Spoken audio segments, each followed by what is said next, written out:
इस deep dive में स्वागत है। आज हम देख रहे हैं कि एक कामयाब संगीतकार बनने के लिए सिर्फ रियाज के अलावा और क्या-क्या जरूरी होता है। हमारे पास संगीत विशारद की कुछ दिलचस्प सामग्री है जो बताती है कि बात सिर्फ हुनर की नहीं है, और भी बहुत कुछ है।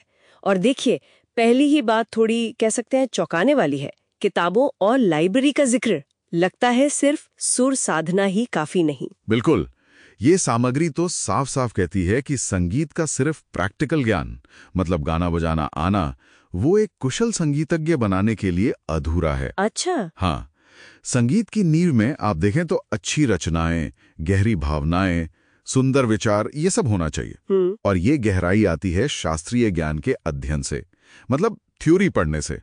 सामग्री के हिसाब से तो व्यावहारिक ज्ञान का विकास पूरी तरह शास्त्रीय ज्ञान पर ही निर्भर है। अच्छा, और ये दिलचस्प है कि ये जो पढ़ाई है, ये सिर्फ अपने देश के लेखकों तक सीमित रखने को नहीं कहा गया। नहीं, बिल्कुल नहीं। बाहर के लेखकों को भी पढ़ने की सलाह दी गई है ताकि सोच का दायरा बढ़े, नजर संकीर्ण न हो। हाँ, ये एक तरह से वो सर्वतोमुखी ज्ञान की बात है।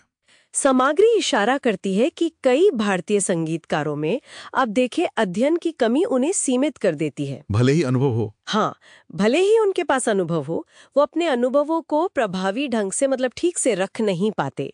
कैसे संगीत को तराशना है, कैसे अलग अलग तत्वों को मिलाना है, ये सब समझ पढ़ाई से ही आती है। सही बात।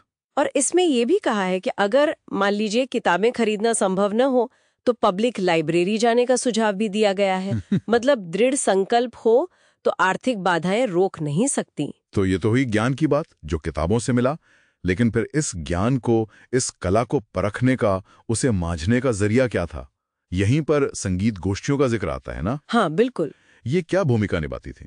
देखिए, गोष्ठियों को कलाकार के लिए एक मार्ग चिन्ह या कह लें कसौटी जैसा बताया गया है। कसौटी। हाँ, लेखक का तर्क है कि यही कला की असली परीक्षा होती है। पता चलता है उसमें कितना ओज है, कितना दम है। कला के परिष्कार और लोकप्रियता दोनों के लिए जरूरी है। अच्छा। यही कलाकार को अपनी कमियां पता चलती है और सुधार के लिए वो भी मौलिक सुझाव मिलते हैं। ये सिर्फ तारीफ की जगह नहीं थी। और ये कलाकार को समाज से जोड़ने और अपना संदेश, अपनी नई सोच लोगों तक पहुंचाने का माध्यम भी थी।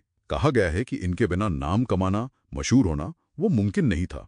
मतलब ये एक तरह का रियलिटी चेक था कलाकार के लिए। और फिर इसका कनेक्शन बड़े लेवल पर भी जोड़ा गया है। आजाद भारत में संगीत की क्या भूमिका है, उस पर भी बात हुई है। सही पकड़ा आपने। सामग्री बताती है कि स्वतंत्र भारत में संगीत का बहुत बड़ा रोल है, खासकर जब हम सांस्कृतिक आदान प्रदान की बात करते हैं दुनिया के मंच पर। हाँ। भारत की सांस्कृतिक कला का प्रतिनिधित्व करने के लिए हमें ऐसे कलाकार चाहिए जिनकी प्रतिभा ऊंचे दर्जे की हो और ज्ञान गहरा हो। बिल्कुल। जब हमारे सांस्कृतिक दल बाहर जाते हैं या बाहर से यहाँ आते हैं तो सदस्यों की यही काबिलियत, यही ज्ञान और हुनर देश का गौरव बढ़ाता है और दूसरे देशों से दोस्ती मजबूत करने में भी मदद मिलती है। तो इसीलिए लाइब्रेरी रखना और ज्ञान बढ़ाना, इसे हर संगीतकार का एक तरह से कर्तव्य बताया गया है। पवित्र कर्तव्य जैसा। हाँ। तो अगर हम इसका निचोड़ निकालें तो एक सफल संगीतज्ञ बनने के लिए 3 मुख्य स्तंभ दिखते हैं।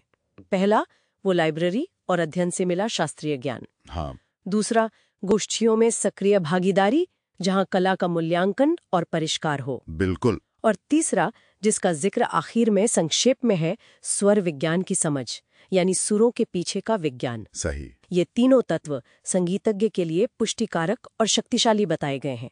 सामग्री में विदेशी संगीत के समन्वय की, मतलब उसे मिलाने की बात भी की गई है, लेकिन सावधानी के साथ। सावधानी किस तरह की? कहा गया है कि समन्वय ऐसा हो कि भारतीय प्रतिभा सर्वोपरि रहे, उसकी पहचान बनी रहे। और इसके लिए भी आप देखें, उच्च कोटि की प्रतिभा और अध्ययन आवश्यक है। अगर ये काबिलियत ना हो तो फिर नकल से बचने को कहा गया है। तो इस सब का आज के समय में क्या मतलब निकलता है? ये स्रोत शायद हमें यही याद दिला रहे हैं कि सच्ची संगीत साधना सिर्फ कला का प्रदर्शन नहीं है, बल्कि वो एक निरंतर यात्रा है, ज्ञान की, आत्म मूल्यांकन की और एक व्यापक दृष्टिकोण रखने की। बिल्कुल। और सोचने के लिए एक बात ये भी छोड़ी जा सकती है, आज के दौर में जहां संगीत की इतनी सारी धाराएं मौजूद हैं, दुनिया भर का संगीत उंगलियों पर है, ऐसे में एक कलाकार अपनी मौलिकता, अपनी जड़ों को बनाए रखते हुए वैश्विक प्रभावों के साथ संतुलन कैसे स्थापित कर सकता है? हाँ, ये सवाल तो है। खासकर तब जब ये स्रोत भारतीय प्रतिभा को सर्वोपरि रखने पर इतना जोर देता है। ये एक महत्वपूर्ण प्रश्न है जिस पर शायद हर संगीत साधक को विचार करना चाहिए।